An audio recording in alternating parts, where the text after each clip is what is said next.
This should be played at high volume, preferably in a residential area.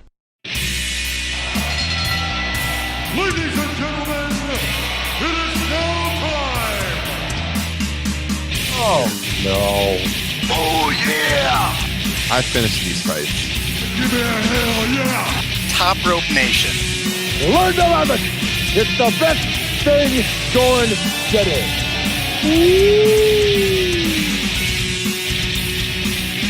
What's going on, guys? Episode 106 of Top Rope Nation. Here, I am Ryan Drosty, joined by Justin Joint, Kyle Ross. Hope your summer is going well. We've got one of the biggest pro wrestling weekends of the year, probably since WrestleMania, on the horizon this weekend. We're going to get you all ready for that. We're going to talk AEW. We're going to talk Evolve. We're going to talk WWE. Of course, we got big shows from all three and a couple news items to hit on as well. So before we get things started, there you heard him, Kyle Ross. Kyle, number one, how is your week going? And number two, which of these three shows are you most looking forward to this weekend?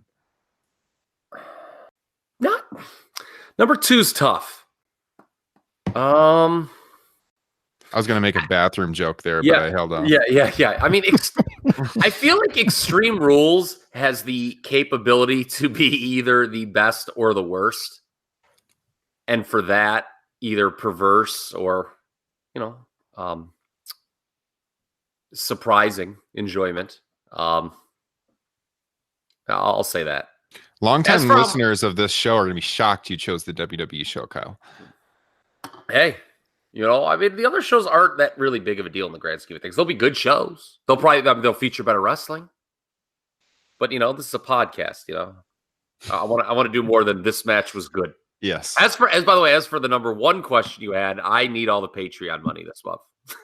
That is true. Based on what you're telling us off air. Yeah, I mean, not there. Man, they're shooting at me and missing, but shitting at me and hitting. I'll tell you that much right now. Justin and I were hoping Kyle might venture out to Iowa for the second summer in a row for the Hall of Fame festivities here at the Tragos Thez Hall of Fame. Not looking likely. Life support odds on that one. Yeah. A lot of bills hitting the Ross household. Yeah, life support, I think, hit me, quite frankly. I mean, let's hope not. Yeah. I don't know. That would not be good for this podcast, Kyle. Like I've said before, you are the Rain Man of professional wrestling, and without Kyle Ross on this show, we would suffer greatly. Yeah. I want to make a very inappropriate joke right now, but by God, I'm not going to do it. Oh, it's bad. You might get us kicked off the air. Oh, it's bad. Might get us kicked off Twitter. I'll get to that here. Well, by the way, if it's good, if I do die on air, just keep the show going. It's what I would have wanted. That's good to know. Justin Joint, on that note, what's going on with you this week, and which show are you most looking forward to? Having a good week. Rewatching The Wire and almost finished with season 3. So if anybody who's ever watched that knows season 3 is some phenomenal television. Oh yeah, I've never seen The Wire. Shocking, I know. It's good stuff. I would say, I'm not really looking forward to one show in particular. I'm looking forward to certain aspects or matches of each show. I'm looking forward to see what the presentation is like for Evolve and AEW. I'm looking forward to seeing some of the guys I never get to see in Evolve. And then there's just a handful of matches, like I said, from each show that I'm looking forward to. I agree. I think overall, I am most looking forward to Extreme Rules, like Kyle is, for some of the same reasons you said, Kyle. But overall, I mean, this AEW show is going to be good for sure. I feel like the hype for it isn't quite where even Fyter Fest was, though. I think I like the card for Fyter Fest a little bit better too. I think it's going to be a solid show, especially the Bucks and Cody and Dustin match. But Extreme Rules has some good sleeper matches to be very, very good. So we'll get into that later in the show.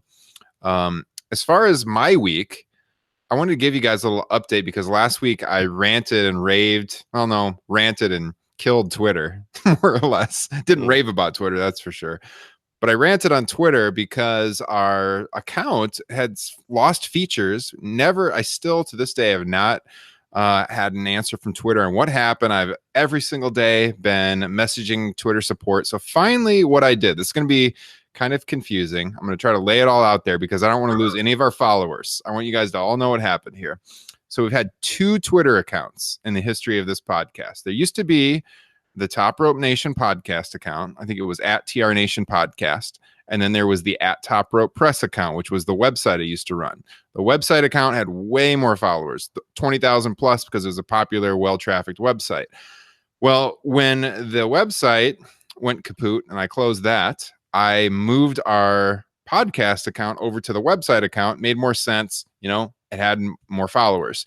I kept the old podcast account open. I renamed that Top Rope Press just so I could maintain that username. So now it's the podcast account that was moved to the website account that has lost features. You can't follow it anymore. A lot of you probably think you're still following it and you're not. I don't know what's going on. It might come back and I'll switch back. But what I finally decided to do was go back to our original podcast Twitter account. And so I released the at Top Rope Nation username from the 20,000 plus follower account. And I renamed the old podcast account at Top Rope Nation. So if you see tweets out there or you see you were followed by at Top Rope Nation and you think, well, I already follow those guys, because I went back and I tried to follow some of our most engaged listeners in recent months. You probably actually don't follow us because it's the same username, but it's a whole different account. So please follow us back. If you get a follow alert from us, check, because you're probably not following our original podcast account. It has less followers, but it's still at Top Rope Nation. So if you follow us on Twitter, just double check, do us a favor, look up at Top Rope Nation, see if you're following us. If not, follow us, because you're going to want to stay tuned to what we got planned for the rest of the summer. So that's basically, I've been stressing about Twitter now for about the last 3 weeks. And this is what I decided to do. So the old account that was at Top Rope Nation, that one is now at Top Rope Press, still having the problems. Like I said, way more followers on that account. If the followers come back, I'll probably flip it back. But if not, we got this account on reserve. So I'm kind of glad I kept that account, because if you go down the timeline, you'll see tweets from like 2017, early 2018 from that account about the podcast. And then they stopped because that's when I flipped it over. So hopefully you guys aren't thoroughly confused. I was trying to explain it all, but basically I had 2 accounts and I flipped the names back and forth. So you will need to refollow us. How's that sound, guys? Are you confused? I thought the WWE tag team title picture was confusing to explain sometimes, and now I got to deal with that. I thought like our followers are going to be really confused because they're going to see like, oh, at Top Rope Nation followed us, and then they don't think anything of it. I already follow those guys. You probably don't, so make sure to refollow us. I just wanted to lay that out there for you guys. So you think wrestling fans are dumb, is what you're saying? No, I don't at all. But I mean, it's the same username. It's the same name. It's the same profile picture. Like I made it all the same. So it'd be easy to mistake it. So hopefully get everyone back on there. So kind of along those same lines, guys, we are streaming on Patreon right now, as we do each and every week. I wanted to throw an announcement out there because in June, we did a special where if you join the $5 tier, you got a free t-shirt. I just placed the orders for those. You'll be getting those in the next week and a half or 2 weeks. We're also going to do a special in August. This is not t-shirts, though. This is really cool. So if you haven't seen the announcement yet on our Twitter page or on Patreon, we got a hold of a very limited WWE Mattel Elite figure. I don't know if you guys have seen this. It is the Macho Man Randy Savage Slim Jim themed Elite figure, and these are only being sold at San Diego Comic-Con this year, although they put a limited amount for sale one day online and they sold out in minutes. So you're probably not going to be able to get a hold of this one. It's a super cool figure. It's got Savage in the outfit from the Slim Jim commercials. He's even holding boxes of Slim Jims, and it comes in a Slim Jim box.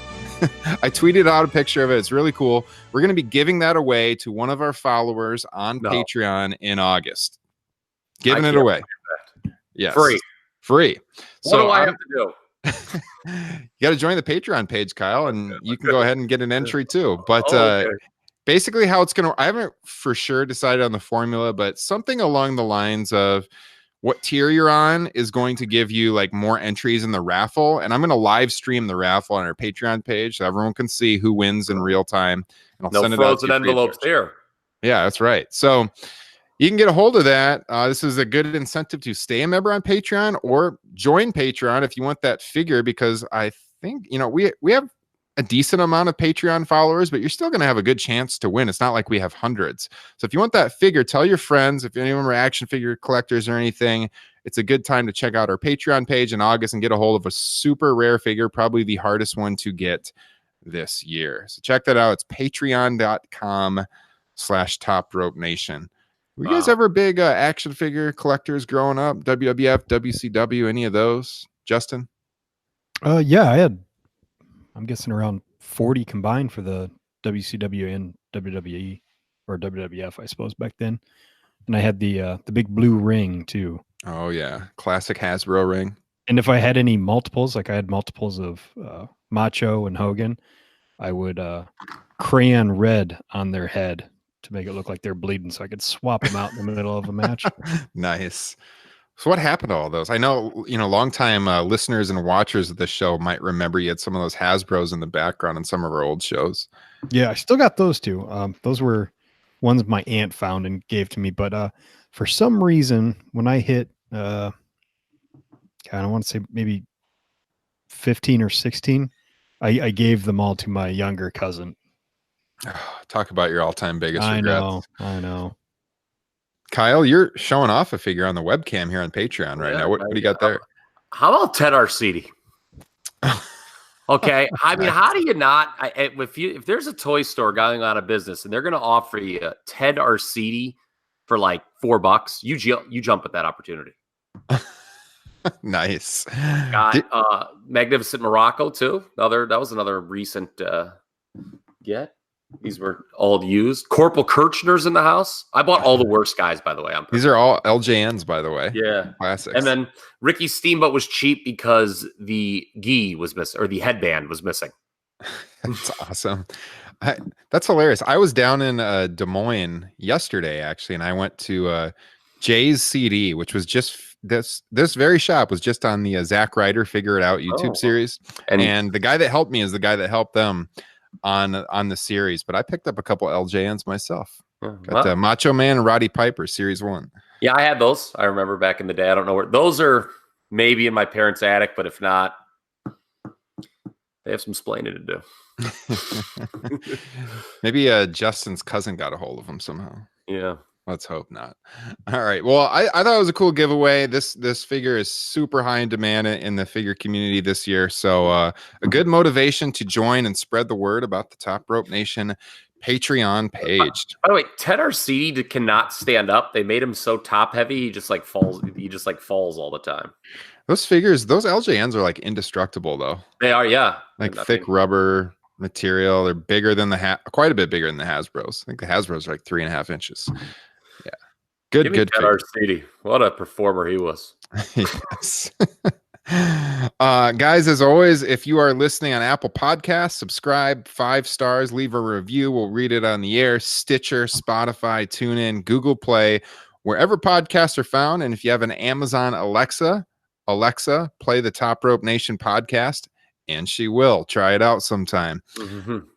All right, guys. So wanted to start off talking about AEW Fight for the Fallen.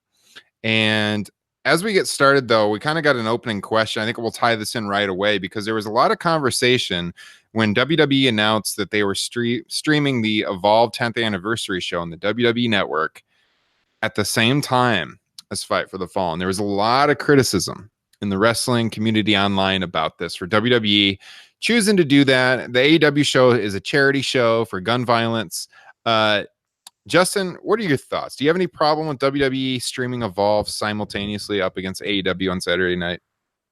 No, not really. I mean, they're shows that are opposite each other all the time, and this is something that AEW is just probably going to have to get used to. And supposedly, I think Triple H said that they had this planned, long before Fight for the Fallen was announced. So I don't know what's true. Personally, I think having them both on the same night is going to hurt Evolve more than it'll hurt AEW. It's a good point. Good point. Kyle, what do you think? I have no problem with it. To Justin's point about what Triple H said, it is their, anniversary show. So, it's not like you can just make, oh, yeah, well, by God, our anniversary is now going to be against AEW. I mean, so it's somewhat grounded, in that Triple H's comment, you could make a case is grounded in reality. And as far as having a problem with it, no, I think the fans win too. We're probably going to get 2 quality shows. You think, everyone's probably going to have their working boots on. Mm-hmm. Yeah. So, and it's not like you can only watch one or the other. Streaming, folks. I mean, who among us isn't going to watch both? Yeah. This isn't the days of TNT versus USA here.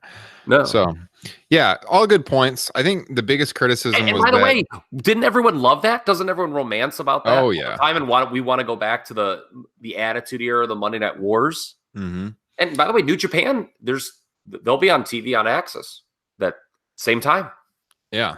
So this is one of the reasons it's such a big weekend, which is cool as a wrestling fan, makes you amped up to get to the shows this weekend. I think the biggest criticism was that WWE has never streamed an Evolve show despite working with them for years. So although the show was scheduled, they're the plans to stream it, that's what they're being criticized for. But like you guys, I don't really have too big of a problem with it either, because I don't think this is going to hurt AEW whatsoever. I think everyone that was going to watch the AEW show is still going to watch it, and they'll still check out Evolve.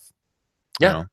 So the AEW show is free. You got to pay for the Evolve show. So yeah, exactly. I think the number of people that are going to put first of all, I don't think it matters if AEW's put on second by a consumer, but I just think that number is going to be pretty small. Yeah. So what is, I kind of got into this a little bit ago with talking about Fight for the Fallen versus Fyter Fest. What's your anticipation level for this show versus the last AEW show, which was only a couple weeks ago? Pretty close together. Like, how would you compare going in? Were you more excited for Fyter Fest or for this one, Justin? Honestly, I was not really all that excited for either one. I'd say maybe a little bit more for Fyter Fest, just because, Jon Moxley's debut, but both of them just feel like exhibition shows to me. So, I mean, like Double or Nothing was not like that. That felt special because it was the first actual AEW show. Mm-hmm. And then you just kind of have these cards that feel just kind of almost randomly slapped together for the most part. Until All Out and the TV starts, I don't think these are going to do it for me. Okay. Fair enough. Kyle?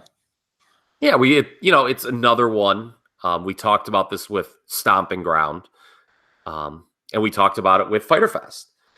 Bridging the gap shows. That's what this is. Mm-hmm. My excitement level, I guess just because the turnaround's so quick, I think that's the key. The turnaround between Fyter Fest and the show this weekend, Fight for the Fallen, is so quick compared to even Fyter Fest and Double or Nothing that you just can't help but feel that this is probably of the three, the AEW show with the least interest. And, to Justin's point about the card, outside of, the Rhodeses against the Bucks and then the Brandy and Alley match, they really didn't push much on the road to the Fight for the Fallen series. Yeah. So, yeah.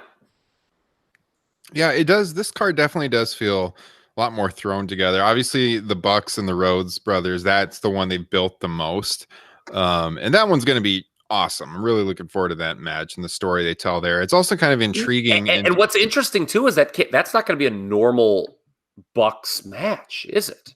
And that's to me, someone watching with a critical eye makes it the most interesting because, it's not going to just be, the Rhodeses aren't the Lucha Bros.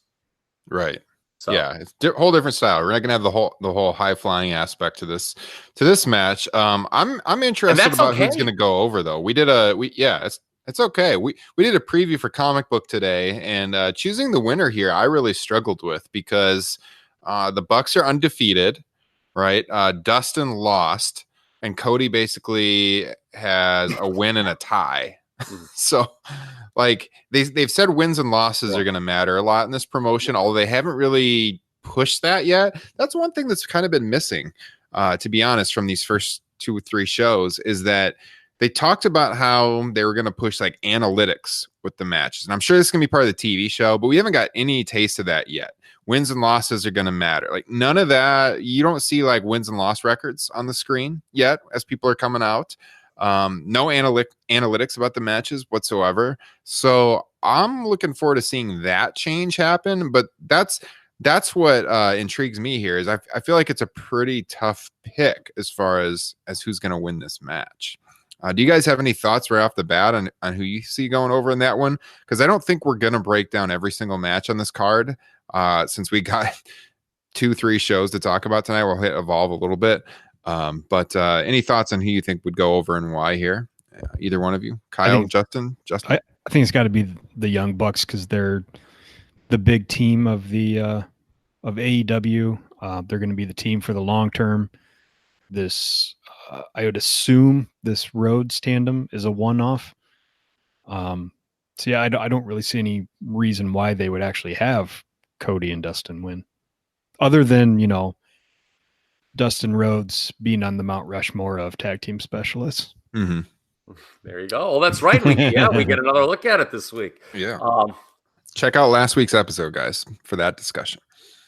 So, yeah, I kind of like Justin's point about, a one-off team versus the team that's going to be pushed as, one of the top acts in the entire promotion. Mm-hmm. For that, I would take the Young Bucks. But you would reckon that there is going to be a storyline finish here, right? It's not just going to be, big moves, clean win. There's going to be some sort of story told in the finish that may play in to, an upcoming program. Mm-hmm. We know, Sean Spears and Cody are going to, do a program, so he could get involved. And we don't know who the Bucks are working it all out, do we? No. So there you go. That it could also be a way to introduce that, whoever that is going to be. Yeah. Yeah, I think that hasn't been announced, but Cody versus Sean Spears, aka Ty Dillinger, that seems like a good bet for All Out, the way it's been built with the chair shot at the last show. And there is one thing we have to talk about. You finish, but there is one thing I definitely want to talk about, Sean Spears related on this show. Okay, we'll get to that just right away here in just a second. I was just going to say that when I was doing my prediction, I said Spears would get involved, but I don't really know if it's going to, cost Cody the match or if it's going to be after the bell again. I see the point in making the Young Bucks win. They stay undefeated as possibly the top tag team in the company, especially if wins and losses are going to matter so much. At the same time, you could see them giving Dustin a win if they have anything planned for him. Like maybe they do something in the future where he's like the grizzled veteran getting one last push, to move towards one more opportunity at a world title or something like that. They would maybe want to give him a victory here since he didn't win at the in his previous match. And you could also do something with Cody and Dustin splitting too. Who knows? So yeah, Kyle, what do you have on Sean Spears? Okay, so we're not going to hit every match, but I think there's one that I want to touch on, at least one that I want to touch on here, and it's the 6-man involving Sean Spears. So others have noted this, and they usually preface it with, well, WWE would get crucified if they did this, and they're right. The whole thing of having MJF and Spears on the same team, I know they MJF tried to play it off like, WTF with a tweet or something like that. Mm-hmm. But that's kind of illogical. Yeah. Those two being on the same team. And by the way, we talked about Cody, how he vacillates face and heel, and whether or not that's an issue. Mm-hmm. Spears being aligned with MJF, that angle going down the way it did, and then being, on the same team with MJF, doesn't that undermine MJF as a heel too? Because it's funny that MJF, who's always coming out to get the cheap heel heat, now he's concerned. Now he kind of becomes de facto face in with the Cody thing when Cody becomes de facto face. Yeah. So I just think that's the thing that if WWE did it, they'd get raked over the coals. And remember, we're objective on this show, folks. That's right. With a capital O. Yeah. I almost went somewhere with that one, but I'm not going to do it. Yeah. The big O. Yeah. Yeah. This match is very thrown together. Now, Jimmy Havoc and Darby Allin, they've been a tag team before. But yeah, the rest of it, it's 6-man tag. You got a lot of big names in there. It's Havoc and Allin teaming with Joey Janela against MJF, Sammy Guevara, and Sean Spears. So yeah, it's kind of illogical. And what a weekend for Joey Janela, huh? I mean, my God, if Bill Watts saw footage of that alleged fight between Janela and the artist formerly known as Enzo, Bill Watts would have fired those two right away. Oh man, this is funny. So in the comic book preview, they one of the questions we had was book 3 more matches for All Out that haven't been announced. Like if you were booking, and I said, yeah, you do MJF with Joey Janela, because MJF could cut some great promos making fun of him for that whole confrontation. Yeah. Can you imagine? Yeah. Yeah. So I'm sure he'll probably mention it at the show here though. So that one's going to be on the pre-show, evidently. The Sunny Kiss Peter Avalon match is going to be on the pre-show. Those 2 are announced for the pre-show. And then we have let's see, 5 matches on the main show. So we got SoCal Uncensored against the Lucha Bros. Should be a very good match. We've got Adam Page and Kip Sabian. Should be an obvious win for Adam Page. Yep. We got him wrestling Jericho for the first ever AEW world title at All Out next month. So you got to set the table for him and get him the victory here. Now, Chris Jericho is going to be at the show. He's teasing he's going to do something major. We don't know what. He's probably going to cut a promo, probably make fun of WWE a little bit, I'm sure, if you've read his Twitter timeline recently. But who knows what he's going to do. We've got Omega and Sema, and then a women's match, Brandy Rhodes and Allie. So of all those matches, guys, anything else you want to throw out there? Omega's theoretically another pretty obvious winner because he's going on to his own big match in Chicago with Moxley. So yeah. So I mean, it is a good card. It's a solid card. It's just it does kind of have that feel. It's kind of thrown together. So I think that's why the excitement's not as there as the last couple shows. And I do have to say something. Like husband, like wife. Brandy also her character seems to be doing that vacillating face and heel thing too, because she's kind of just by being, you hate saying the Stephanie role, but for lack of a better term, on screen, she's come across as heelish. But then they did that and I thought it was really well done, that on Road to Fight for the Fall, and they talked about her background in figure skating, and she came across as a huge baby face. Massive. And it was a really well done story. I would really recommend people watching that. But it's interesting. I mean, they acknowledged it, I think the following week. And so at least they touched on it there. But it's weird how both her and Cody kind of vacillate. Yeah.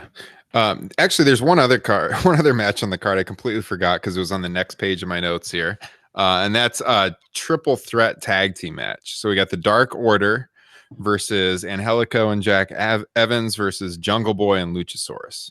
How do I forget the great Luchasaurus? Now, I love this character, guys. I don't know about you guys. I was listening earlier today to one of my favorite podcasts to listen to. Speaking of action figures, it's called Fully Posable. I plugged them a few weeks ago, and they were talking about when the AEW action figures come out, because they're sure to come out at some point. Who would you have in your Series 1? And one of them said, you got to have Luchasaurus in there, because can you imagine a Luchasaurus action figure? That would attract so many kids' eyes. That would be a great choice. I just love the whole look of the Luchasaurus. But yeah, triple threat tag match. That's on the main card, by the way, too. So 6 matches on the main card. What do you guys think of Luchasaurus, Justin? You like the character? I'm a fan. I like the tandem with Jungle Boy, too. Yeah, Jungle Boy is a big-time star on the West Coast on the indie scene. And I think once they start television, he'll probably catch on, too, across the country. So slap it on Jungle Jim Steel, I'll tell you that much. Love it. I like it. That's a good act. It is. Yeah, it is a good act. So that is, we got a lot to get to, so we're not going to preview every match, but that's Fight for the Fall. Now, to throw out the Patreon page one more time, I don't want to be selling too much here, guys, but we are going to be doing an edition of Top Rope Nation Extra. We'll have to talk about the schedule. Sunday, we'll talk about this off air, but Sunday or Monday, we'll put out a show. This is Patreon exclusive. We do it for all the pay-per-views, and we'll talk Fight for the Fallen and Extreme Rules, kind of like a recap review show. So we'll be doing that early next week. So join the Patreon page if you want to hear that exclusive show. All right, so we got Evolve 131, the 10th anniversary show, guys. I put the card in our Google Docs here with our notes, and any matches in particular you guys wanted to talk about here, I'm going to throw out, because we've got 9 matches on that card. This is a hell of a card too, I got to say. A lot of we got some WWE involvement here. Obviously, Adam Cole in action. We've got Gulak. We've got Matt Riddle. We've got Tozawa. What are you guys looking forward to most on this card, Kyle? Drew Gulak v. Matt Riddle. Oh yeah, that should be outstanding. They'll be given obviously a much more higher profile platform than they would in WWE. And if memory serves me correct, they had a pretty good match already in NXT. Technically, this is a NXT guy fighting a main roster guy. Yeah, and it's funny. If you're picking winners here, I don't think many would pick Tozawa to beat Adam Cole. Mm-hmm. And I think, there's also in addition, just to belabor the obvious point, I think there's the notion you don't want a 205 live guy beating your NXT champion. True. But with Gulak and Riddle, it'll be interesting to see if that, Riddle not being a champion, you're right, because it is a little interesting dynamic there. Mm-hmm. Justin, you plan on watching the show? Gulak being the champion, probably, if they cared. I mean, I guess it doesn't matter, but if they care at all about that, he probably shouldn't lose. Yeah, I feel like this is one they could go to a non-finish. Yeah. Because like you said, you don't want to probably beat Gulak as a title holder, but Riddle, the rising star, do you want to beat him? Yeah. I don't know. Yeah. So we shall see. Justin, your thoughts heading into this one? I'm more excited about seeing the guys that I haven't seen much of. Basically, the Evolve guys. I think Gulak and Riddle will be good, but I don't have a lot of interest in those two. The kind of the WWE matches. Yeah. Kyle, as the resident expert here who throws out the deep dives every week, and we'll have something here coming up for you guys at the end of the broadcast, is there any particular Evolve guy here that maybe the masses haven't seen much of that you would say people should keep an eye out for? Okay, so I was actually going to bring somebody up, and it's not that he's the best person you'll see on the show, but Austin Theory is someone who's like, when people watch him, they're always like, oh, this is a guy that is obviously in the pipeline to WWE. Mm-hmm. So that's maybe it says something about the way WWE recruits or what, but and you could debate that, but no, Austin Theory is a guy who's been linked to the WWE for a long time. So I think he's someone people should pay attention to for that very reason. He was also featured on the Wrestlers series on what channel is that on? Viceland. Yeah, Vice. So he's a guy to watch. Super talented. He's the Evolve champion, so he's taking on JD Drake. He's the WWN champion, and so this match is for both titles. So we shall see. But I mean, you look up and down this card, another really, really good card. You're going to be up late. If you're going to watch both of these shows on Saturday, one after the other, you're going to be up really late, but a lot of great wrestling action, I would say. I think I'm probably going to do the second one Sunday morning. Same. I don't think I can stay up late enough. Not with kids, man. Yeah. I'm out a lot earlier than I used to be. Yeah. All right. So before we get to Extreme Rules, I got to throw out the plug to our friends at Wrestle Rumble.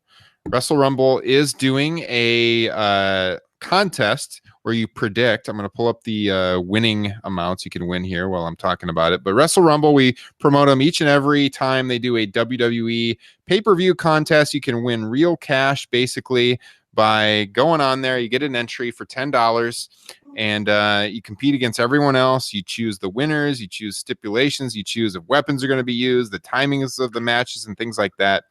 And you can win real cash. A couple of us have actually won cash doing this as well. You can see if you can beat all three of us. We'll all have entries in Wrestle Rumble's contest. Basically, for this one, for Extreme Rules, first place gets $500. Second place, $100. Third place, $100. Fourth and fifth place, $50. If you get 6th through 10th place, you will get a free entry for the NXT TakeOver Toronto, SummerSlam, and AEW All Out pick'ems that they're going to do. So all 3 of those would be able to win cash too. So yeah, it's a ton of fun. We, myself, Justin, Kyle, we love doing this. We're always texting about it and our picks and everything. Makes watching the shows a lot more fun, I think. They're cool people. They've been a great relationship for us as a show to develop. So check them out at WrestleRumble.com. And we will be giving away a free entry as we do every time they do a contest. So make sure you follow us. Speaking of Twitter, at Top Rope Nation, make sure you are following us. And we'll be giving away an entry this weekend for Wrestle Rumble as well, as we always do. So that brings us to the last pay-per-view of the weekend, WWE Extreme Rules. We've got 10 matches on the card. I don't think they haven't announced what's on the pre-show, have they? No, they have not designated it yet. Okay. So check on that, but I'm pretty sure they have not. Yeah. Looking up and down this card then, guys, before we break them down, what are you most looking forward to heading in, Justin? Well, you know, as always, it comes down to how much time are they going to get. I think Ricochet and Styles obviously is a big one that could really tear the house down. But my number one, and it all depends on time, is Aleister Black versus Cesaro, which is also kind of rips at my heart because, like, I was starting to think like, hey, I think they're finally starting to push Cesaro a little bit, but kind of looks like they were just fattening him up to feed to Aleister Black. I love this answer, though. And to quote another person, highly respected media personality, love Justin Joint with all my heart and soul. Because those are the 2 matches for me, too. It's funny Justin mentioned that, and then you too, because I have an opinion on Aleister Black and Cesaro, that booking. May not be a popular one, but it's the right one. Well, you know, I saw 2 possible opponents for Aleister Black there. Now, Cesaro, I think WrestleVotes broke this a couple weeks ago. I think it was them, that Cesaro was going to be the guy that knocked on the door. Could have also seen it being Randy Orton. Should have been Randy Orton. Yeah, I was going to say that. I think Randy Orton would have been a better choice. But yeah, the AJ Ricochet match, we're going to get to that too. I'm really looking forward to that. I mean, that has a chance to be the best match of the whole weekend. So we'll see. But this is the WWE show. We usually go through these match by match. You guys want to just pick out a few, or you want to break it all down? We'll do it all down. All right. This is what the people live for. Extreme Rules. All right. Let's start with, I think this was one of the most recently announced matches, and that is the Raw Tag Team title match. So you got the Revival defending against the Usos, which it seems like this is, you know, the feud we've been talking about for a while, because when you look at the Raw Tag Team division, I mean, this is the feud that makes the most sense. It's the 2 most believable top tier tag teams to battle for your titles. But herein lies the problem again. What's that? They took an interesting path to get to there, because I think this is the first time they've worked a pay-per-view. Yeah, I think you're right. The booking to get here definitely wasn't very what I would call linear. No. So, I mean, herein lies the problem again. We should only have 1 tag team champion. I mean, if after this, where is there really to go? You know, each brand, it's too much to have 2 tag titles. But I mean, it should be a good match. Great match. I think. Should the titles change hands? I would not change the titles here. I'd keep them on the Revival. What do you guys think? As I crack a beer open as we get started with Extreme Rules here. I would really like to see some consistency with the tag titles. Like I don't know if I could name the last 6 teams to hold these titles. So I just like, let's build the Revival for a while, even if they haven't signed new contracts or whatever. I just don't know what putting it back on the Usos does. Right. Like, I mean, unless you have a huge storyline in mind for SummerSlam and you need to change the titles to get there, I don't see why you would change any titles on this show. And it's hard to believe that they have any huge plans for the tag team titles. Exactly. For either brand. Exactly. You guys have kind of talked me into the Revival here. By the way, are they still affiliated with Shane McMahon or not? Or are we going to give up on that? Who knows, man? Okay. Also, we have to give a salute on Raw. A Raw, which I texted you guys, I thought had the worst promos maybe of any televised wrestling program I've ever seen. I thought all the mic work on Raw, for lack of a better term, was just dog shit. Yeah. Okay. But what I wanted to bring up from Raw is, did you get that 6-man? We got the new WWE trope in the Elias Revival versus Miz Usos 6-man. The new WWE trope of, well, if we don't want a guy to look like a loser, we'll just have him walk out in the middle of a tag match and never return. With Elias, they did that. Remember, Justin, who did they do that with?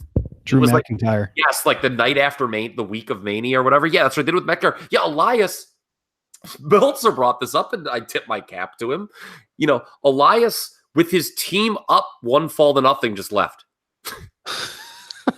I mean, I've seen it all now. Took his ball and went home, man. Yeah, but I just think you're right. Like, if the Usos win here, okay.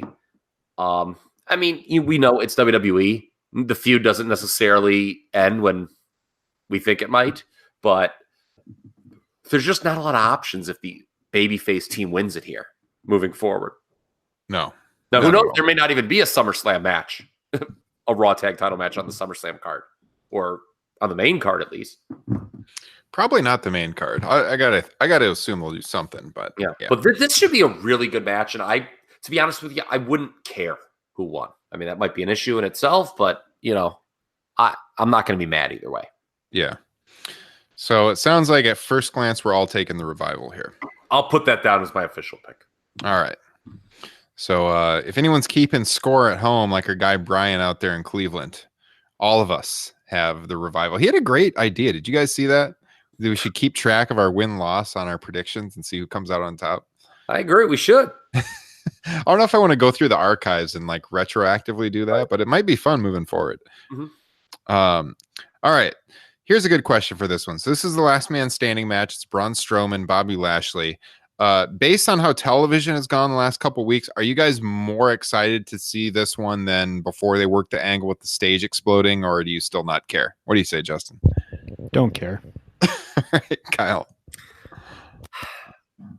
I want to say I care more, but I don't know if I do. It just seems like where they're going. Well, I agree with it completely. So yeah, I can't complain too much. It's just so formulaic. It's just, what's one of those key phrases we use on this program a lot? Max potential. And I feel like this is a match that would have been way bigger at this time last year. Mm-hmm. And still, I mean, maybe some wouldn't have found it, tickle their fancy, but I think it just would have been a much bigger deal. They just have never had a real clue what they're doing with Lashley. And his lack of personality doesn't help his cause. No, it doesn't. And he's clearly going to lose here. Yeah. I would say I'm modestly more interested. I would say that Strowman is more interesting now than he has been in a few months. Like he had been trending downward for a while. I'd say they've kind of increased my interest in him a little bit, but overall, this is not like one I'm, looking forward to that much. But here we are. It's Extreme Rules. So as we talked about last year, guys, you got the 4 stipulations. So it's the last man standing match. Yeah, I'm taking Braun Strowman. Kyle, you're taking Braun Strowman, as you said, Justin. God, I mean, if Lashley doesn't win, what does that mean for Rey Mysterio? That's true. Okay, well, great take. Great take. That was another thing I wanted to go off about on Raw. And not only that, but Lashley was the one who basically took the spear into the I'm drawing a blank as to what it was called. The LED board. Yeah, yeah. And he was the first one to recover, and then he comes back and squashes Ray. It's like it just doesn't, to me, make sense for Braun to win this. I'm going to go Lashley. Wow. All right. There we go. That's never a good thing when for Ryan and I when Justin agrees. Yeah, I mean they sold it as even like Lashley did that promo in SmackDown on how Strowman shouldn't have attacked him. Strowman attacked him, and he was the one. They got hurt the worst. So I mean, they kind of built it up for Strowman to get some revenge, I guess. But I don't think Lashley's long for the promotion. From what I understand, there's been talks of him going back to Bellator. So I mean, I think that this may be, and you hear this other talk about, that Paul Heyman, he knows the right way to use Braun, right? You've been hearing a lot about that in the last couple of weeks. As for the Lashley squash array, I wanted to mention that for sure. Not just, because Lashley was like showing no ill effects of the big angle from the week prior, but why would you use Rey Mysterio in that spot? Here's a guy coming back from injury. Theoretically, people are excited. You've hyped his appearance. Oh, hey guys, I'm back. I'm ready to go for the U.S. title. Now let me get my ass kicked by Bobby Lashley. Yeah, speaking of nonsensical booking, there you go. I don't disagree with Bobby Lashley winning a squash match to build him up for this match with Braun. I actually quite like that idea. But there's so many guys you can use for that spot. Not against an all-time legend. Why are you using Rey Mysterio? Rey Mysterio, who has now been squashed bad twice in the last couple months because, he got squashed by Joe at Mania. And we're supposed to take him seriously? Yeah, it makes no sense from Ray's perspective because here's a guy who didn't lose the U.S. title, so he should be out for revenge to get the title or revenge on Joe. Well, he can't though because Joe lost the U.S. title, so that's but maybe he'll still come after Joe. Who knows? But then he loses in a squash, so who cares now about Rey Mysterio? And it's if you lose to Rey, because they're going to want to. I mean, they'd be dumb to just give up on Rey. I mean, remember when this guy's having great matches with Andrade at the start of the year, and we're all raving that this is the Rey of 1996 all over again. Yeah, what has happened here, folks? It's this guy doesn't age. Yeah. But, and now all of a sudden, I mean, they're beating this guy in 30 seconds. Yeah, for the love of God, man. Yeah, that made no sense whatsoever. There are 30 people on this roster you could have used instead of Rey Mysterio in that spot. Yeah, squashes work when the guy looks cool doing the squashing. Not in their mind they're like, oh, well, Ray's kind of a name guy and he got crushed. That'll really work for Lashley, but no, not really. Yeah. All everyone talked about is what are they doing with Rey? Yeah. How impressive is Lashley? Well, speaking of what are they doing with the guy, let's talk about Daniel Bryan defending the tag titles with Rowan. Look at that transition. There's your professional host. That was very good. Daniel Bryan and Rowan against the New Day, against Heavy Machinery, triple threat for the SmackDown tag titles. Now, if I'm going to pick a switch, God, I mean, I want to pick it here so that we can give Daniel Bryan doing something of more importance. Do you guys think it's possible we get a title switch here? What do you think, Justin? I mean, it's definitely possible. Likely, maybe I should say. I don't think likely. I mean, I don't know. It just seems like a weird time to give Heavy Machinery their first run with the titles, and I mean, I don't know. I don't know if that goes to the booking, but I just don't have any kind of feel for who's going to come out of this match. Here, let me give you a theory here on what they could do. So I would like to see the New Day. I love when I get that reaction from Kyle because it makes me feel important. You're gonna like this one, Kyle. What if you get the New Day winning the tag title so that you can, at least for a few weeks, have Kofi with the WWE title, his partners with the tag titles, all that gold around the New Day? Because I have a feeling Kofi might be losing the title soon. I don't think he's going to lose it at this show. But there's this talk of who's Kofi going to wrestle at SummerSlam. So if Bryan and Rowan lose the titles to the New Day, they're pissed. They go after the New Day in their promos. Maybe you get to Kofi and Bryan at SummerSlam? Connect the dots that way? I wouldn't mind. I mean, obviously they did a great job in the Mania program, but I don't see them happening. They kind of blew that off on TV. Yeah. I mean, I guess you're right. I mean, they could look, there's been a lot worse ideas play out on WWE television over the last 3 or 4 months. Yeah, I mean, that's the thing. They didn't really, after Mania, they didn't really follow it up too much. And here's Brian, who's been languishing in a tag team. I mean, at a time when the company is so weak on the heel side. Yeah. I'd love to see him just get thrust back into a much better position on the card. And I feel like with the New Day connection, with Kofi holding the title, that's a way you could do it. But I don't know. I just really want to see him lose the tag titles here. So I agree that I don't see it going to Heavy Machinery. So I think I actually am going to pick the New Day in this match. I like your idea, so I'm going to go with that. New Day. There we go.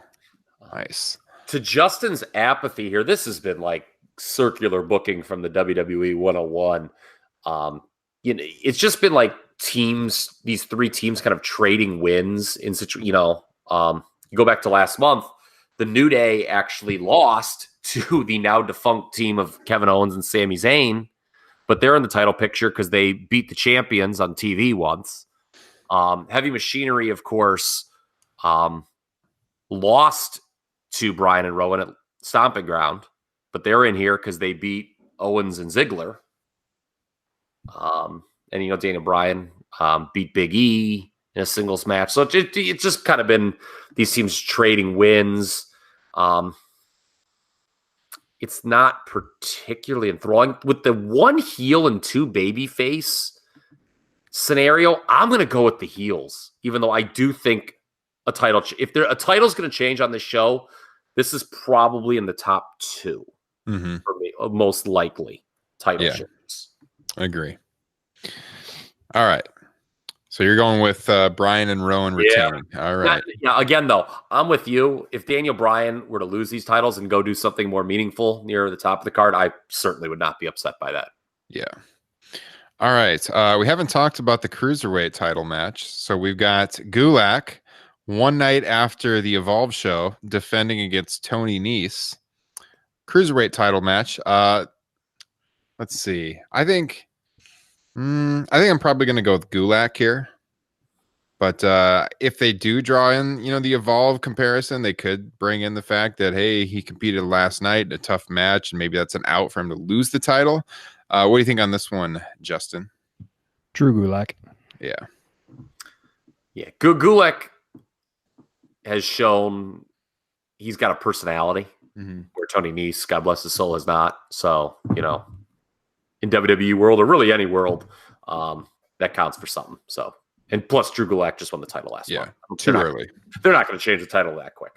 Yeah, too early. Okay, so and Drew Gulak is really awesome. Let's be honest here. He is. I would agree. Aleister Black, Cesaro, talked about this one a little bit ago. I think we kind of agreed it maybe should have been Randy Orton in this position. Kyle, would you like to expand upon that thought? Okay, so what's the goal of this match? What do we think the goal of this match is? It should be to get over Aleister Black, which therein lies the problem. Okay, so how do you get a guy over? We talked about this with Nakamura. Remember those matches he had with Dolph Ziggler? And we're scratching our heads like, what are they doing? This is going to, it could be a good match. It should be a good match. It's almost always a good match when Cesaro's involved. But, Aleister Black, unless this match is total blowaway, which, okay, maybe it could be. Having a competitive match with a guy who's also going to look good in the process is not the best way to get over a new character. I think Cesaro, as great as he is, as much as I want to see him wrestle on a major show, is just a wrong choice for this spot. Because he's a guy who also people feel sympathy for. He should be higher on the card. And by the way, who's the babyface and who's the heel in this match? What's Black supposed to be? I've kind of actually had trouble putting my finger on that. He was a babyface when he was, his whole NXT run, and him and Ricochet were a babyface team, but isn't it sort of like a heel presentation? Yeah, I'd say Black should be the face, but yeah, it's kind of hard to tell. I guess if you're going from continuity based on what he did with Ricochet, you would think he's the face. Yeah. So here's the thing with Randy Orton. You talk about this, okay? And they actually did this finish on the house shows to their credit. I wonder if the Orton injury, maybe maybe we shouldn't be too critical without knowing all the facts. Is there a chance if Randy Orton, who's kind of battling some neck issues, maybe he was planned for this spot because they kind of dragged this who's knocking thing out for a long time. Or they've slotted him against Kofi for SummerSlam. Okay, or that too, and they don't want him to lose. Yeah, that's true. Is that the rumor? I've heard that. Yeah, I had heard that, but that was kind of like a while ago. I heard that. I feel like they were going to rev Randy up for a title run. Yeah, but Randy would have been so good for this spot. Here's a guy. Imagine he comes knocking, and imagine Black just hits Black Mass and beats him in under a minute. They did that finish on the house show, so it's not out of the realm of possibility. That would be, you talk about getting Aleister Black over. Hey, he just, beat a 13 gazillion time or whatever WWE champion. Yeah. Another minute. That would work. Mm-hmm. And Orton, he's got so much cachet. It wouldn't be like the Mysterio deal where it would hurt him. Yeah, he can. Orton's at the point where he can come back from anything pretty much. Yes, he's completely bulletproof. Yeah. Yeah, I mean, you got to go with Aleister Black here. I agree. It should be a good match. Like, as a wrestling fan, I'm really looking forward to watching it. But, like, when you put on your booking hat, you're like, probably not the best guy. And you can't do the squash. The people will be mad. It'll have the completely wrong effect if they do something where, like, he did run through Cesaro, the opponent, to get himself over. People will be mad at that because they actually want a competitive match, even though that's the wrong thing. Yeah. WWE shouldn't be giving it to them in this instance. Mm-hmm. Absolutely. All right. Justin, you taking Aleister? Yeah, with a tear in my eye. All right. So this brings us, as I look up and down this card, I guess the U.S. title match, Ricochet AJ Styles, which I got to say, man, the club reunion, Styles feels fresh. Really looking forward to this match. You could see a title switch here. I don't know if this is the other one you were talking about, Kyle, as far as was not probably the SmackDown Women's then. Maybe. Yeah. We'll get there. Now, I could see this one going either way because it's going to be a great match. This could be the best match of all three shows of the whole weekend. Nobody would be surprised. Now, AJ, with what he's doing with Anderson Gallows, it feels fresh. Giving them some gold would be a good thing. Do you guys think it's too early, though, to take it off of Ricochet? What do you think, Justin? It really seems like it, but I'm not sure where they go, and unless like they do something where Ricochet is about to beat AJ, and then you have the Good Brothers run in, maybe try and drag this thing out to SummerSlam, but it feels too early to take it off Ricochet. And I don't know. Part of me, it seems like to get this club thing really going, you need to have AJ win here. I mean, because they didn't do the club any favors on Monday by having the Good Brothers eat L's to Ricochet. Yeah, especially like banana peel finishes too. That didn't exactly help Ricochet either. The way that was played out. That's one of those matches again where let's take up 7 minutes of TV time and no one will get over. I mean, Ricochet could be better in the chasing role, though. I mean, you can make that argument for the title switch. Put on AJ, come back with something at SummerSlam, maybe make it a ladder match or something like that. What do you think, Kyle? Again, booking conundrums 101. You both kind of hit on it. This is a situation where it definitely feels too early to take the title off Ricochet. It feels like they genuinely are trying to push him as one of the more higher profile guys in the company. Him and AJ closed the show 2 weeks in a row. What do we feel? Okay, here's a question I wanted to ask. Do you guys care more about this match based on how they've done the television the last few weeks? Or had they just announced the match and done no angles? Like AJ was still a baby face, like they were the first time they worked. Would you care more about that as a pay-per-view match than what we're actually getting? It's tough to say because, like, I like that they finally are doing something with AJ and the club, but at the same time, that means that there's a good chance for a schmoz finish, whereas I think a lot of people would just rather see these two go at it for 15, 20 minutes. So, and to your guys' point, and you just reiterate again with, AJ kind of needing a win. That's one thing I just hate when when a character turns either way. He theoretically, that first of all means is kind of a signal the booking committee cares about you, right? It used to always be that way because they're turning you. They're actually like, doing something. That's a big deal usually. But like when you turn, you should start winning right away. Otherwise, like it kind of like, winning justifies the change in personality, essentially, right? Mm-hmm. And if you don't win after you change the personality, it's kind of like a loser. Yeah. Because usually you change, not always, but you change, you do a face or heel turn because maybe you're a little cold, So this is a tough situation for whomever loses. But I see the program going on either way. That's the thing. Like this will not be a blow off. I don't suspect. No.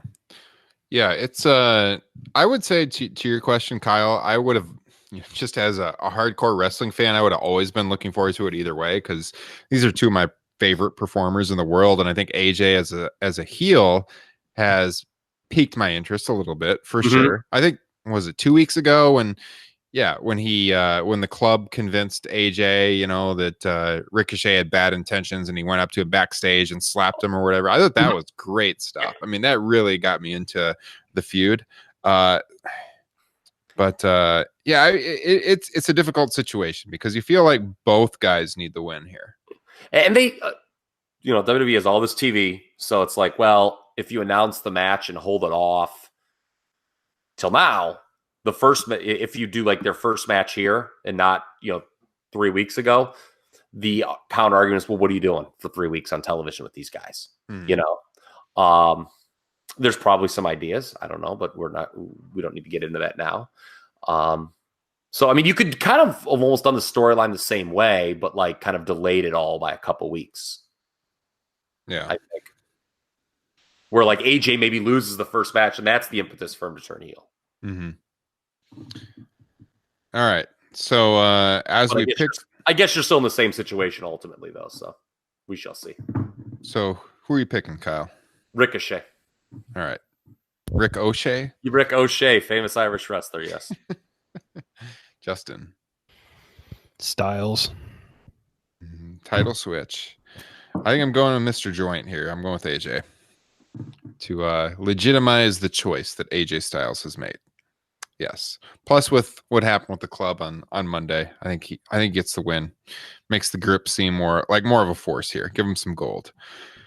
Okay. So this will bring us to the SmackDown Women's Title match. So we had Nikki Cross signing the contract on SmackDown with Bayley, saying she and Alexa Bliss are going to be the first co-SmackDown Women's Champion. So to me, this one feels like Bayley is like the odd woman left out here because we're obviously going for something between Nikki and Alexa. Seems like a prime feud for SummerSlam. Probably going to do something with that. And so, like I said a second ago, this is probably where Kyle was going with the likely title change here. Is that correct? Yes. I am picking the title switch here. With Bayley retaining last month, I think they do the switch here.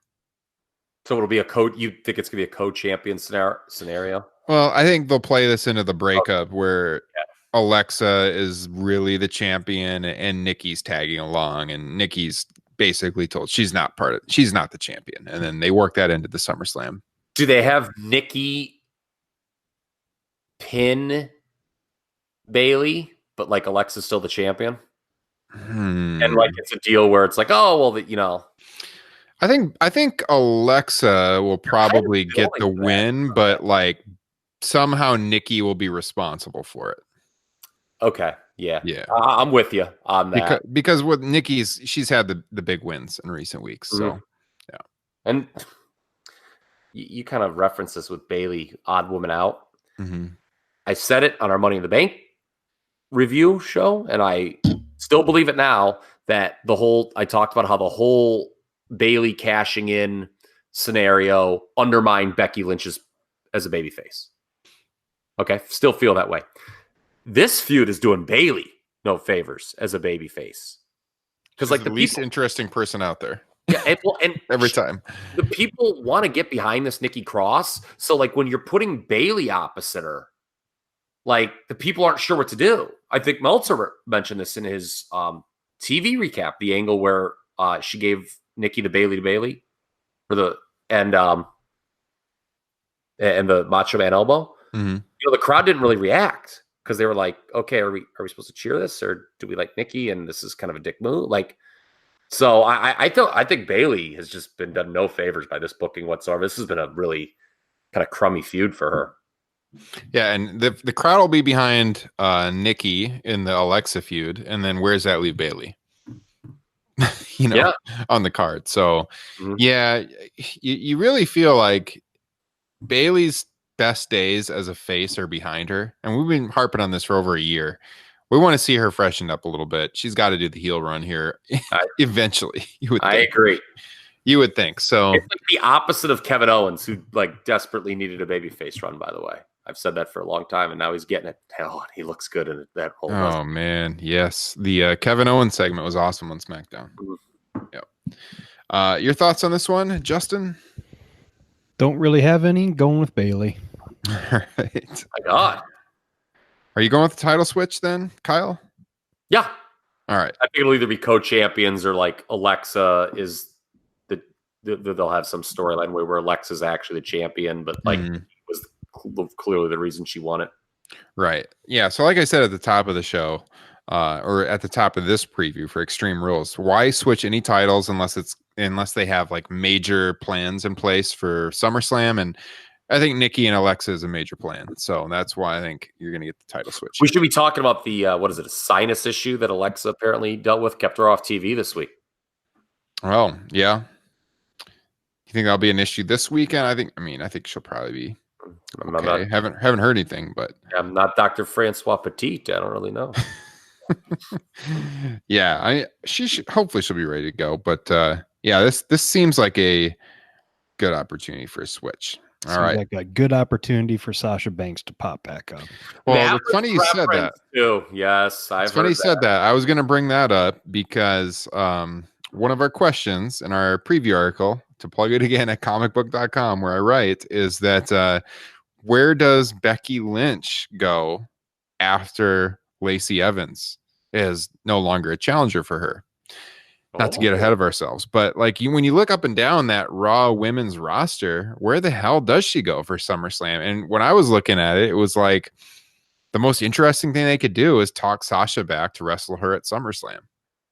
Don't you think?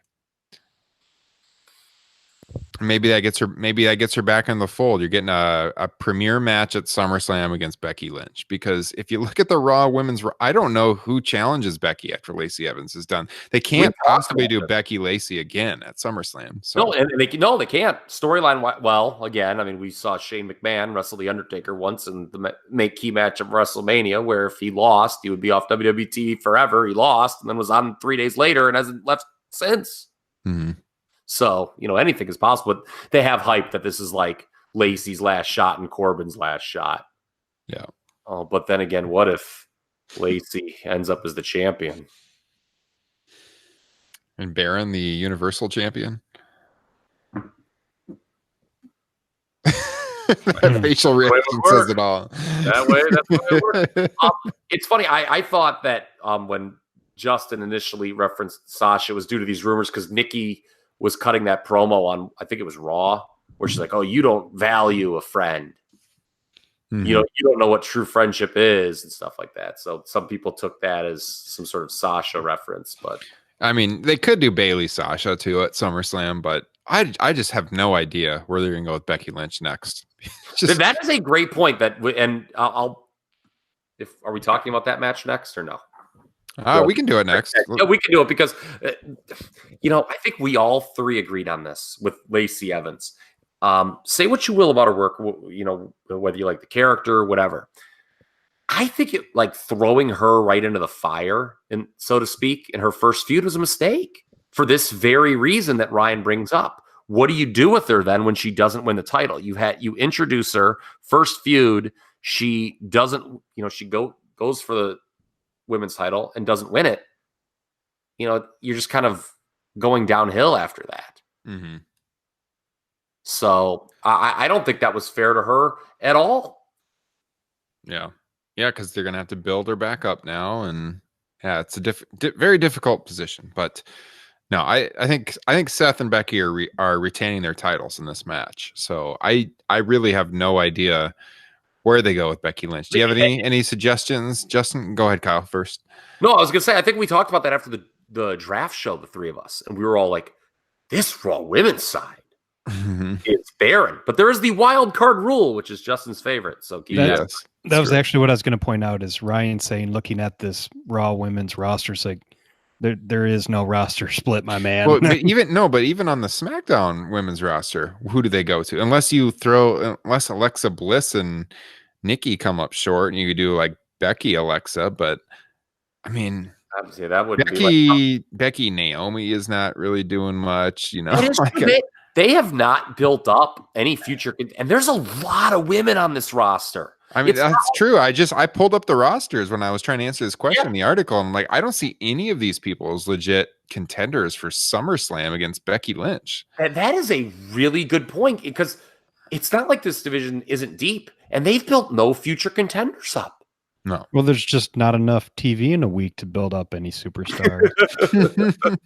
How could they possibly do it? Yeah. No, it's tough, man. I'll be interested to see where they go, because there's not a lot for Becky Lynch to do here. Maybe she'll have to start wrestling men. Maybe we'll get to the intergender wrestling here. Yeah, they're careful about that. I hate to say it, but that almost makes me want to say that we're getting the title switch. Oh dear God! That's the only interesting. I mean, I loosely use the word interesting thing you can build to SummerSlam with Becky is maybe a rematch for the title against Lacey Evans. I mean, I'm with you. I don't know what else you freaking do with her. So and then you have Brock cash in and take the title from Baron Corbin, I guess. Yeah. So I don't think nobody wants a freaking Baron Corbin title one right now. But then you also give him the ammunition of saying, he's a former WWE champion, which will, boil the blood of a lot of wrestling fans that I know. So is that the only way you get a Brock Lesnar cash in cheered, is if he cashes in on Baron Corbin? Well, yeah, obviously, if you beat any of the current champions, it would be a total heel move. Yeah. Yeah. I mean, the only way I can see around this is you somehow bring Sasha back. Sasha wrestles Becky. And if Bayley is to lose the SmackDown Women's title, you bring her, you set her off TV for a while, cool her off a little bit. I think I like where you're going. Yep. And then you do the Sasha Becky thing, and maybe Sasha gets the title at some point. Maybe not at SummerSlam. Maybe they come back. She gets it in the future. And maybe then somehow Bayley comes back and they play into this tag team situation on their split up, or how, Sasha abandoned Bayley, and then they work the Sasha Bayley program. That's the only way I can see it. I mean, I would say you could just do it in the first match, like at SummerSlam, because it'll be interesting, like how Sasha would be received. That is like the great unknown. How will Sasha be received in a title program with Becky Lynch? I mean, Becky is, pretty bulletproof as a babyface, I think. And there was kind of what I thought was some real unfair angst towards Sasha at some point. I mean, would she be a heel in that scenario? Yeah, I think Sasha would initially be cheered when she comes back, obviously, because she's been gone. But she's a great heel, and I think she could turn it really quickly in a promo and, just kind of complain about Becky and how she's always been more talented, and she was wrestling for the titles when Becky couldn't even get on the show, and now look, she's the premier wrestler on Raw now. Where does this leave me? And she just kind of whines and she does the heel turn. But I can agree with that, but the only problem with that is that it undermines your Bayley idea. If she's the heel and they keep well, I mean, but they've been reluctant to turn Bayley heel, so who knows? But so are you saying blow off, Ryan? Or are we both who's saying blow off to this, that Seth and Becky win? I'm saying Seth and Becky win. I think they do. I'll be honest with you. I don't know where it would leave you with Seth either at SummerSlam. you can make an argument that this should be like kind of one-sided. Mm-hmm. Where like, I know some people have been like, that storyline felt real forced where they like collided in the match on Raw. And by the way, psychology, again, just making me pull my hair out of Raw. They had that mixed tag under elimination rules, but men can't wrestle women. So it's okay. Like if it had turned into Becky versus Andrade, were they just going to like, do a dance? I mean, I didn't understand. It made no sense. They just sort of like take Becky. They just sort of took Becky out of the match at that point. That was dumb. And it made Andrade eat a needless pin, for the record. Silly. But I would just have like kind of Seth and Becky just like do like a one-upsmanship type deal where they just, one of them comes in, does a move to the person of their same gender. Then, they just kind of flip-flopping like who can kick the other one's ass more. I think the crowd would be happy with that. I know the crowd wouldn't be happy with a heel win. I mean, Lacey's gone down for her to win the title. Again, goes against all logic. She's gone down twice pretty easily. Clean. I mean, I guess they could do something where Seth costs Becky the title. Yeah. Something by him, and that's how they do it. But I just, the people just don't want that. They just don't want Baron Corbin in the main events anymore. Baron Corbin's not a bad wrestler. He's just not a main event wrestler. So that's the thing, because we always harp on WWE having no like long-term booking, but this is a 1 month long-term. But this is a rare scenario where, like what they did at Stomping Grounds, clearly they had this match in mind, so they have to do this match.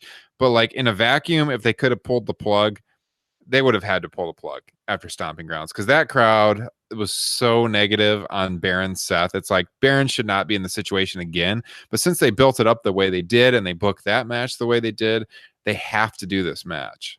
But I mean, yeah, you can't really make the case for a title change here because this one shouldn't even be happening. So yeah, blow off. I think blow off for sure. What's your pick, Justin? I mean, pray to all that's freaking holy. It's Seth and Becky. we shall see. And I feel like, again, like teasing tension between the team way too quick for that when you're like, people aren't even really emotionally invested into Seth and Becky as an on-screen couple, I don't think. So, to kind of just drive through that and already go to the tension, I don't know. Oh, hey, one other thing I want to complain about real bad. Baron Corbin no-selling Becky's forearms at the beginning of Raw. I was just thinking, is that like that's like the slogan for like most wrestling fans as they log into Twitter? Oh, hey, one more thing I want to complain about. Yeah, that's not good. Not good at all. All right. Well, I'll pray too that we do have Seth and Becky retaining, and then we can next week talk about where are we going for SummerSlam, and then we'll hopefully get some clues on Raw. So let's see. We'll go with Kofi and Samoa Joe next, the WWE title match. And, we've talked about this one for well over a year too. I think Samoa Joe is a guy who could be a great WWE champion if given the opportunity, but I don't think this is the time to do it. I mean, Kofi's had such a good run. He's so popular. You can't take the title off of him a month before the second biggest show of the year, So I think Kofi retaining is the obvious pick here. What do you guys think, Kyle? I believe this is the 3rd July in a row that Samoa Joe is in a WWE title match. Going back to Great Balls of Fire in 2017. Against Brock Lesnar. Yep. Remember what a great job Samoa Joe did in building that particular match. And then Brock showed up, of course, with his usual amount of interest and made sure it stunk on game day. Last year, Joe, again, did a great job in his promo work leading up to the match with AJ Styles. And they, they might not have worked in July. They worked at SummerSlam. I feel that might have actually been the first one. I could be wrong on that. I could be real wrong. I may have to double check that. Whatever I cannot remember what the July 2018 pay-per-view was. Let's take a look here. This is why I'm in favor of having the same pay-per-view names every month, so we can at least remember, have some continuity. Well, I don't know. I think there's an argument against it. Was it do list of pay-per-view network events? Hold on, this is real class stuff. By the way, Samoa Joe has no chance of winning this match. I mean, if you're gonna have the rotating names, just bring back In Your House, make it interesting. I think if you had unique names, you could remember it too. But hold on here. July 2018. Oh, it was actually Extreme Rules. Oh, it was the infamous crowd chanting or counting down during the Seth Dolph Ziggler Iron Man match. Oh, yeah. Yep. And Samoa Joe was actually not in the title match. It was Rusev against AJ Styles last year. So I lied. But my point is the same. Joe does a great job every time. But he never wins the world title. They view him as the utility guy. It's unfortunate. Joe, kind of an anomaly, though, in this company. I'll say this. He does a great job building the matchup, but his matches aren't always great. Sometimes not even good. But yeah. Justin. I just hate seeing Samoa Joe keep losing these matches, but Ryan already talked me into New Day all holding the titles, so I got to go Kofi here. Yeah. All right. So I'm taking Kofi too. So this brings us to I'm assuming this. You guys think? Actually, I don't know. Seth Becky. Do you think the Taker match is going to headline with Roman, or do you think it's going to be Seth Becky? No, it'll be Taker. I would assume, unless they have something big planned with Seth and Becky. Yeah. They wouldn't do that. Okay, I think it's interesting, that question, because if Seth and Becky were to lose, I feel it goes on last. Because, dear God, help whoever has to follow that. Because the crowd will be quite ornery. Yes. If Lacey and Baron win. Just feels like Taker, Roman just got the SB. This is going to be the main event. But we got, of course, Taker and Roman Reigns. And taking on Shane McMahon and Drew McIntyre. I mean, I'm hoping this is about the end of Shane McMahon on television. At least in the ring. Well, how can it be? He's feuding with about 6 different people. I know, but all of them who have it's so bad. Wins over him. Yeah, so Kevin Owens has to kick his ass now. So Miz, what about that? Yeah, that one never happened. And Roman. And theoretically, don't you save? I mean, again, this is booking 101. I don't like Shane McMahon on TV either. But shouldn't his big L come in a singles scenario? You would think. But, yeah, who knows? Who knows with Shane McMahon?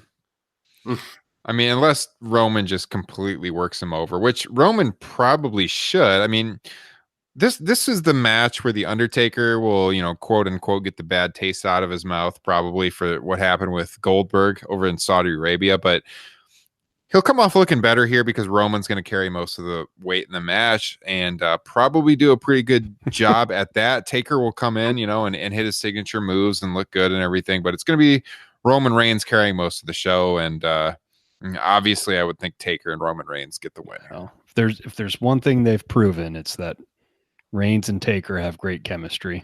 Yeah.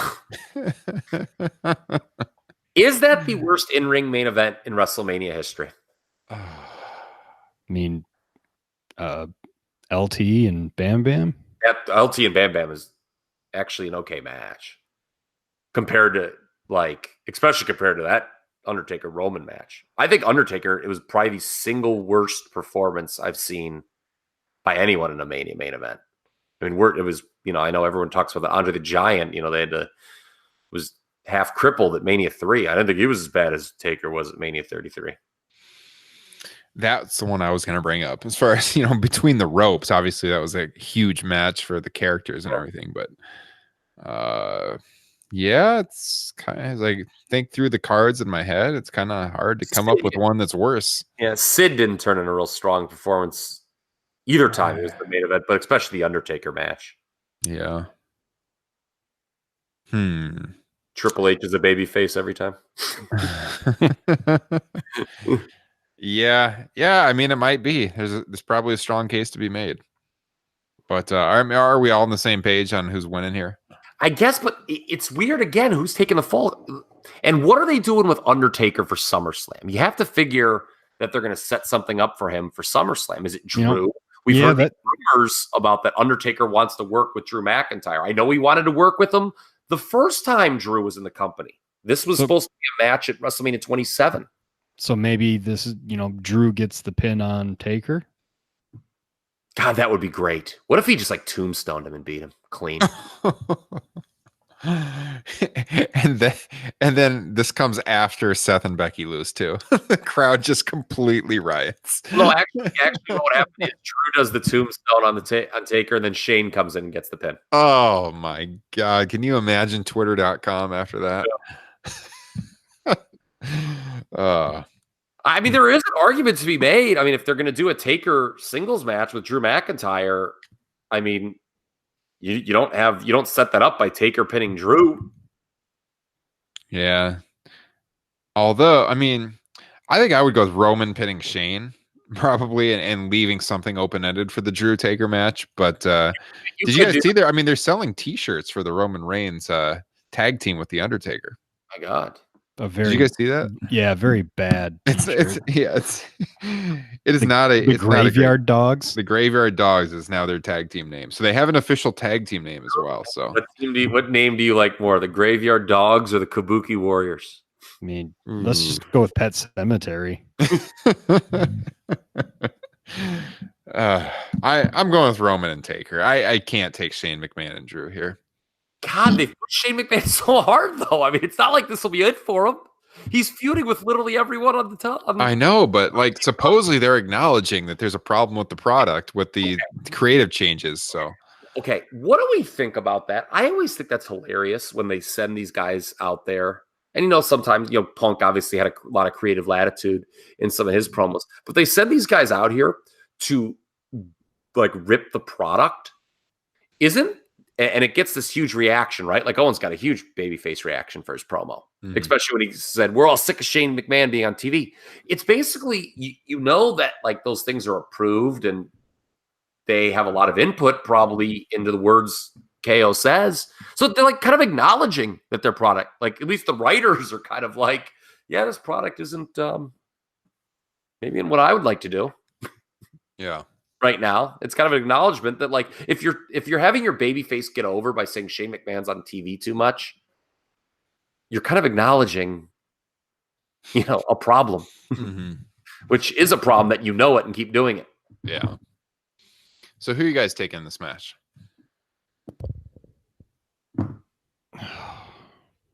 Let's make it official.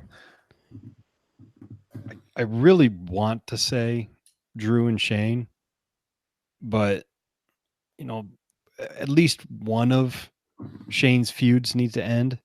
And I think it's got to be Roman Reigns. Because I mean, Kevin Owens needs to do something with them. And I'd really like to see Miz get a win back too. So I'm going to go with the Graveyard Dog experience. It should be a scenario where it's just Roman and Shane in the ring, and Roman destroys him, gets the victory, and on the outside, Drew and Taker brawling, and then that leads you to that match at SummerSlam. But I agree Shane is discarded. Yeah, I agree with that, because you don't want Roman's big SummerSlam match to be a one-on-one encounter with the best in the world, do you? No. Air quotes. Absolutely not. But yeah, give me the Graveyard Dogs too. Yeah. All right. So that is Extreme Rules, guys. If you want to hear us review the show, join up on the Patreon page. We'll have a review of this show as well as AEW Fight for the Fallen Out, probably early Monday or Monday afternoon. So if you're working on Monday, you can look forward to that. And, like I said earlier, the earlier you join our Patreon page, the better chance you're going to have to get that Randy Savage Slim Jim action figure that we're giving away in August. Check it out and you'll get that exclusive show. Also, guys, we've been talking about this, but we are going to be doing a Top Rope Nation Classics again exclusively for Patreon. So we did Bash at the Beach 96 for July. This was the big 23rd anniversary here earlier. I think it was earlier this week of the NWO forming, not the NWA. But you can hear that on the archives on Patreon. It's the only place you can hear that whole show. But I think we are finally going to do the Super Brawl 2 Top Rope Nation Classics that we've been talking about doing. One of Justin Joint's all-time favorite shows. I'm talking about doing this for months. That's going to be the next Top Rope Nation Classics. It will be out before the end of the month. So look for that on Patreon as well. So speaking of old wrestling shows, Kyle, do you have the Kyle Ross I Love This Sport Deep Dive of the Week picked out for us this week? Yeah, I do. All right. And I admitted it. Justin was laughing because I admitted it before the program. I had not thought of it at all. I was like, I hope it wasn't even in our show notes. Yeah. No, I hope something would trigger my fans. I could just come up with something real quick. And I think it will. I know he's been featured before. I think our very first deep dive of the week, was it not? Him and Vader at the Clash. Was that the very first deep dive we did? Dustin I think it Rhodes, was. Vader? Pretty sure it was. Yeah. Okay. Well, we were talking about Dustin Rhodes. Obviously him and Cody have the big match coming up against the Bucks on Saturday night. Last week we talked about the Mount Rushmore of tag teams and how perhaps Dustin Rhodes might be the fourth face on that particular. By the way, I want to have that conversation again. I really feel like we undersold Billy Gunn. There needs to be a conversation. Yeah. I'm an ass man. I'm a nice man. Yeah. Oh my God. I want to add that to our intro right there. Kyle just screaming, I'm an ass man. I might have to make a new show intro with that in there. I'm an ass man. But all right, Dustin Rhodes, as we know, is a very great tag team. Okay, better than Billy Gunn, quite frankly. Better than Bart Gunn. Better than Johnny Gunn. But we're gonna go with him and Barry Windham winning. Oops, spoiler alert! The tag team titles over the Miracle Violence Connection. Let's do Dustin in a tag team for the weekend, against Gordy and Williams. This was on WCW Saturday night. And by the way, that is on the network. And I think it's 10/3/92. Let me double check though. It was October 3rd, 1992. All right. October 3rd, 92 on the WWE Network, WCW Saturday night. Yep. Give me Barry and Dustin over the Miracle Violence Connection. If I remember correctly, I think I'm looking at this whole show. I think the Brian Pillman, Brad Armstrong opener is pretty decent too. This sounds like a whole show I want to watch now. Well, I'll tell you what, if I told you what was in the middle, you may want to have that fast forward feature still enabled. Van Hammer over your boy Mike Freeman ain't great. Yeah, I'd probably skip over that one. How about the Barbarian going over Rick Bravo? Probably skip that one. Ron Simmons defending the World Heavyweight title over Kenny Kendall. Probably skip that one as well. Okay. But the beginning and the ending, for sure. I'm probably going to watch both of those matches here in the near future. So check it out, guys. You can email us your thoughts at topropenation@gmail.com. You can tweet us at topropenation. And again, like I said at the top of the show, make sure you're following us because it's a whole new account with the same username. So you may not be following us. I'm going to look for the Twitter alerts to see you guys following us on Twitter. Any parting words, guys, before we take this one home? I like my salsa mild with the consistency of a milkshake. Get that chunky shit out of here. All right. Kyle. I'm an ass man. I'm a nice man. Guys, you know who are not ass men, but are great men? That's our supporters on Patreon. Well, I mean, they might be ass men. I don't know. But we love it. We respect it. I got to throw out the thanks, as always. Got to throw out the thanks, as always, to the producers of the show.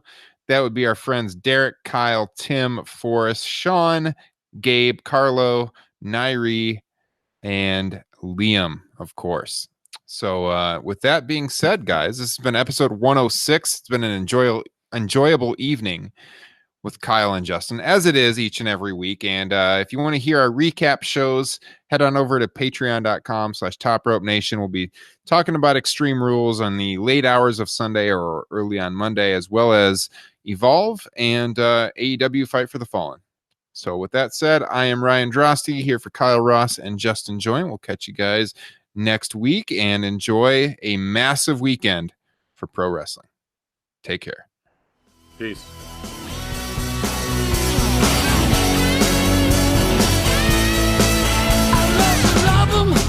I love to kick 'em, I love to shove 'em, I love to stick 'em, love to float 'em, I love to watch 'em, I love to pick 'em.